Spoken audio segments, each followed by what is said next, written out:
ថៃបញ្ជាកងទ័ពឲ្យត្រៀមខ្លួនដោយប្រមានពីសង្គ្រាមជុំទី3ជាមួយនឹងកម្ពុជានឹងកើតឡើងមានបញ្ជាការចារកម្មរបស់ប្រទេសថៃឧត្តមសេនីយ៍ឯកធីរណនន្ទខ្វាងបានប្រមានថាចំនួនប្រដាប់អាវុធជុំទី3ជាមួយនឹងប្រទេសកម្ពុជា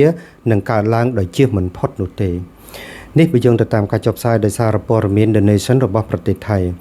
ការចេញមកបញ្ជាក់ដោយមេបញ្ជាការចារកម្មរបស់ប្រទេសថៃនៅពេលនេះពិតជារឿងដែលគួរភ្ញាក់ផ្អើលជាងមេបញ្ជាការណាទាំងអស់ពីព្រោះក្នុងឋានៈរបស់លោកជាមេបញ្ជាការចារកម្មអ្វីដែលលោកនិយាយបានបង្ហាញថាលោកមានភ័ស្តុតាងមានសាក្សីនិងមានសកម្មភាពពិតប្រាកដណាមួយហើយបានជាការលើកឡើងរបស់លោកនៅពេលនេះខ្ញុំក៏ចង់ជម្រាបជូនប្រិយមិត្តបងប្អូនផងដែរថាគ្រប់តួអង្គមេដឹកនាំយោធារបស់ប្រទេសថៃទាំងកងទ័ពជើងគោកជើងទឹកនិងជើងអាកាសគេសកម្មនិងសកម្មភាពពាក់ព័ន្ធទៅនឹងសង្គ្រាមជុំទី3វោហារស័ព្ទពាក់ព័ន្ធទៅនឹងសង្គ្រាមជុំទី3ជាមួយនឹងកម្ពុជាពិតជារឿងរសើបមែនទែននៅក្នុងសង្គមថៃហើយគេមានវត្ថុបំណងត្រឹមត្រូវនិងច្បាស់លាស់មកលើប្រទេសកម្ពុជារបស់យើងដូច្នេះនៅខាងក្រោមខ្ញុំនឹងរំលឹកជម្រាបជូនប្រិយមិត្តអំពីសញ្ញាណជាអ្វីដែលនឹងកើតឡើងបើយោងទៅតាមការលើកឡើងរបស់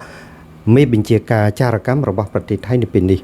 នៅក្នុងនោះលោកយល់ថាដោយលោកមើលឃើញនៅចំណុចពីប្រទេសកម្ពុជារបស់យើងដែលលោកសន្មតថាសង្គ្រាមជុំទី3ជាមួយនឹងកម្ពុជាអាចនឹងកើតឡើងចំណុចទី1គឺប្រទេសកម្ពុជាសកម្មបំផុតក្នុងការបញ្ជាទិញសព្វាវុធទ្រង់ទ្រីធំពីអឺរ៉ុបខាងកើតចំណុចទី2កម្ពុជានឹងឈានទៅឆ្ពោះការបោះឆ្នោតនៅឆ្នាំ2027ដោយនៅក្នុងនោះប្រហែលជាលោកម្នាក់នេះចង់បញ្ជាក់នឹងបានន័យថាដោយកម្ពុជាត្រៀមបោះឆ្នោតនៅឆ្នាំ2027ខាងមុខដូច្នេះកម្ពុជាប្រហែលជាបញ្ឆេះសង្គ្រាមជុំទី3ជាមួយនឹងប្រទេសថៃបងប្អូនប្រិមិត្តនេះហើយគឺជាចេតនារបស់ប្រទេសថៃនេះហើយគឺជាសកម្មភាពដែលគេចង់បានគ្រប់រឿងរ៉ាវរបស់ថ្នាក់ដឹកនាំតួអង្គអ្នកនយោបាយថៃក៏ដូចជាប្រមុខថ្នាក់ដឹកនាំយោធារបស់ប្រទេសថៃដែលលើកឡើងមិនមែនជារឿងកើតឡើងដោយចៃដន្យឬក៏ចេះតែនិយាយនោះទេសុទ្ធតែជាសេណារីយ៉ូសុទ្ធតែជាផែនការដែលបានរៀបចំត្រឹមត្រូវនិងច្បាស់លាស់នៅក្នុងនោះលោកក៏បានណែនាំនិងចេញបញ្ជាទៅឲ្យកងទ័ពនៅពីរចំណុចទី1ឲ្យកងទ័ពគ្រប់ផែនទាំងអស់បង្កើនការវឹកហាត់ហើយការវឹកហាត់នោះផ្ដោតដល់យកបទពិសោធន៍នៃសង្គ្រាមដែលបានកើតឡើងកាលពីខែកក្កដារយៈពេល7ថ្ងៃនិងកាលពីខែធ្នូកន្លងទៅរយៈពេល21ថ្ងៃ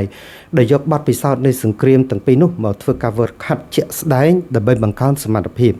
ចំណុចទី2លោកឲ្យស្ដារនិងបំពេញបន្ថែមនៅសព្វាវុធនិងឧបករណ៍យោធាផ្សេងទៀតដើម្បីត្រៀមខ្លួនឲ្យបានរួចរាល់នៅក្នុងចំនួននាពេលខាងមុខនេះគឺជាអ្វីដែលជាការលើកឡើងរបស់លោកឧត្តមសេនីយ៍ក្នុងឋានៈជាមេបញ្ជាការចារកម្មបងប្អូនប្រិមិត្តក្នុងនាមជាអ្នកតាមដានសកម្មភាពរឿងរ៉ាវប្រទេសជាតិមួយរូបជាលក្ខណៈឯកជន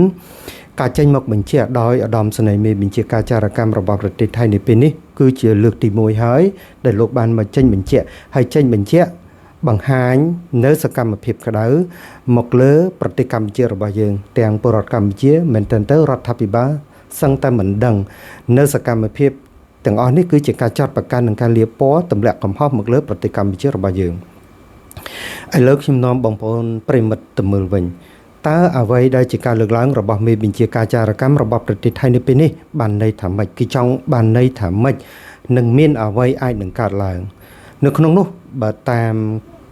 ការយល់ឃើញជាលក្ខណៈឯកជនរបស់ខ្ញុំផ្ដោតជូននៅចំណុច3ដើម្បីធ្វើការពិចារណានិងសិក្សាស្វែងយល់ទាំងអស់គ្នាអំពីអ្វីដែលមេបញ្ជាការចារកម្មរបស់ប្រទេសថៃបានលើកឡើងចំណុចទី1វាជាចិត្តសាស្ត្រយោធាបងប្អូនចិត្តសាស្ត្រយោធាពិតជាសំខាន់ដោយសារតែលោកគឺជាមេបញ្ជាការចារកម្មអ្វីដែលលោកបានលើកឡើងដើម្បីដាស់តឿននិងពញ្ញាក់ស្មារតីរបស់យោធារបស់ប្រទេសថៃកុំឲ្យពលកុំឲ្យមោទនភាពនិងជោគជ័យរបស់ប្រទេសថៃដែលបានកើតឡើងនៅក្នុងសង្គ្រាមទាំងពីរលើកជាពិសេសសង្គ្រាមកាលពីខែធ្នូកន្លងទៅដែលគេដណ្ដើមគ្រប់គ្រងទីតាំងបានច្រើននិងចូលមកជ្រៅមកលើទឹកដីរបស់ប្រទេសកម្ពុជាបើផ្អែកទៅតាមប្រសាសន៍សម្ដេចធិបតីដែលលោកបានលើកឡើងហើយលោកក៏ចង់បង្ហាញថាជ័យជំនះនោះសូមឲ្យយោធារបស់ប្រទេសថៃកុំផ្ដេកផ្ដួលហើយបង្កើនសកម្មភាពក្នុងការវឹកហាត់ត្រៀមខ្លួនជានិច្ចប្រសិនបើមានសកម្មភាពញុះញង់ណាមួយពីប្រទេសកម្ពុជានោះគេនឹងបើកការវាយប្រហារ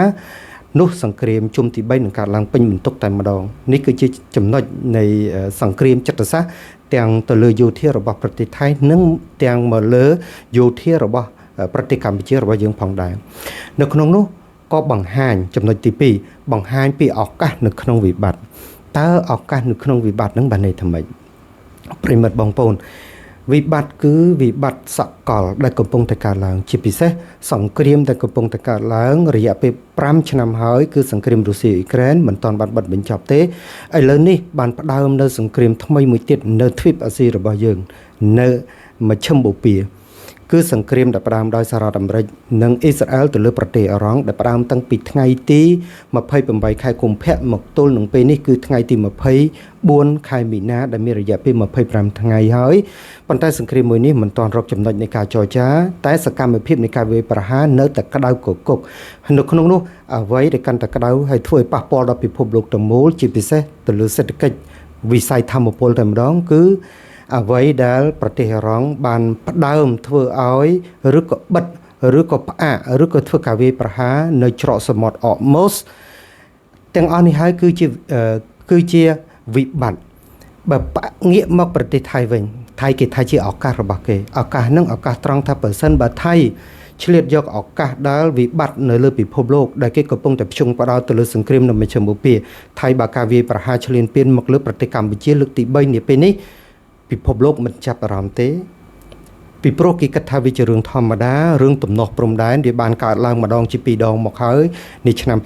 2025កើតឡើងម្ដងទៀតในឆ្នាំ2026នេះជុំទី3នេះក៏មិនជារឿងអ្វីដែលធ្វើឲ្យពិភពលោកចាប់អារម្មណ៍ផងដែរហើយជាពិសេសតួអង្គសំខាន់ក្នុងការរំលត់ភ្លើងសង្គ្រាមទាំងជុំទី1និងជុំទី2គឺលោកប្រធានាធិបតីអាមេរិក Donald Trump លោក Donald Trump កំពុងតែជាប់នៅក្នុងសង្គ្រាមរបស់លោកដោយផ្ទាល់ជាមួយនឹងប្រទេសអ៊ីរ៉ង់ដូច្នេះសង្គ្រាមមួយនេះថៃគេឆ្លៀតយកឱកាសមួយនេះដើម្បីអាចធ្វើការវាយប្រហារក្នុងរូបភាពចាំបាច់ណាមួយដើម្បីដណ្ដើមយកនៅទីតាំងយុទ្ធសាស្ត្រមួយចំនួនទៀតនៅបណ្ដាយុទ្ធសាស្ត្រមួយចំនួនដែលគេមិនទាន់អាចដណ្ដើមនិងគ្រប់គ្រងបាននៃយុទ្ធសាស្ត្រជួរភ្នំដងរែកចំណុចទី3គឺសង្គ្រាមព័ត៌មានបងប្អូនសង្គ្រាមព័ត៌មាននេះគឺជាសង្គ្រាមដែលសាហាវសឹងតែសាហាវនឹងមានតម្លៃជាងសង្គ្រាមប្រដាប់អាវុធពិតប្រាកដទៅទៀតបន្ទាប់ពីសង្គ្រាមបានបិទបញ្ចប់នឹងមានបទឈប់បាញ់នៅថ្ងៃទី27ប៉ុន្តែថៃសកម្មមែនទែននៅក្នុងសង្គ្រាមព័ត៌មានសង្គ្រាមចិត្តសាស្ត្រសង្គ្រាមព័ត៌មាននេះគឺជាអ្វីដែលគេចង់រំលេចជាពិសេសមានបញ្ជាការរបស់ប្រទេសថៃបានរំលេចនៅពេលនេះគឺគេថាសកម្មភាពពីភាគីរបស់ប្រទេសកម្ពុជាជាពិសេសកម្ពុជាបានទិញចូលនៅសពាវុធច្រើនប្រភេទច្រើនបាត់ទ្រង់ទ្រាយធំពីអឺរ៉ុបខាងកើតដែលការលើកឡើងពីថ្នាក់ដឹកនាំយោធារបស់ប្រទេសថៃបើទោះបីជារឿងនឹងមិនពិតគេនិយាយហើយនិយាយទៀតនិយាយហើយនិយាយទៀតធ្វើឲ្យព័ត៌មាននេះជន់ជ្រាបទៅដល់ប្រជាប្រដ្ឋរបស់ប្រទេសថៃធ្វើរឿងមិនពិតឲ្យคล้ายទៅជារឿងពិតធ្វើរឿងដែលមិនកើតឡើងធ្វើឲ្យទៅជារឿងដែលកើតឡើងពិតប្រាកដអ្វីដែលយោធាថៃនិងរដ្ឋាភិបាលថៃចង់បានបំផុតនោះគឺការគាំទ្រពីពលរដ្ឋរបស់ប្រទេសថៃដូច្នេះគេព្យាយាមណាស់រំលេចពីព័ត៌មានដែលថាប្រទេសកម្ពុជារបស់យើងរំលោភបំពានធ្វើសកម្មភាពយោធាគំរាមកំហែងដល់គេដែលទាំងអស់នឹងហើយគេត្រូវតែព្យាយាមរំលេចម្ដងហើយម្ដងទៀតដដាលគ្រប់តួអង្គអ្នកនយោបាយរបស់ប្រទេសថៃគ្រប់តួអង្គថ្នាក់ដឹកនាំយោធារបស់ប្រទេសថៃគឺគេព្យាយាមរំលេចមែនទែនពីសកម្មភាពយោធាបង្ហាញឲ្យពលរដ្ឋថៃបានមើលឃើញថាកម្ពុជារបស់យើងកំពុងតែគំរាមកំហែងថៃដូច្នេះអ្វីដែលទាំងរដ្ឋាភិបាលនិងយោធារបស់ប្រទេសថៃចង់បានជាងគេបំផុតនោះគឺការចាប់អារម្មណ៍និងការគាំទ្រពីពលរដ្ឋរបស់គេនោះគេនឹងអាចឆ្លៀតឱកាសធ្វើការវាយប្រហារជុំទី3មកលើប្រទេសកម្ពុជាចំណុចសង្គ្រាមព័ត៌មាននេះគឺជាចំណុចដ៏សំខាន់បំផុតហើយសង្គ្រាមព័ត៌មាននេះគេមិនមែនលេងតែចិត្តសាស្ត្រទៅប្រជាជនថៃរបស់គេទេគឺលេងចិត្តសាស្ត្រមកលើពលរដ្ឋប្រទេសកម្ពុជារបស់យើងថៃប្រើប្រាស់នៅយុទ្ធសាស្ត្រគឺទិញពេលវេលាអូសកាឡាក្នុងការចរចាប៉ុន្តែគេសកម្មក្នុងការឈូសឆាយកំទេចសកម្មនៅក្នុងសកម្មភាពយោធារបស់ពួកគេ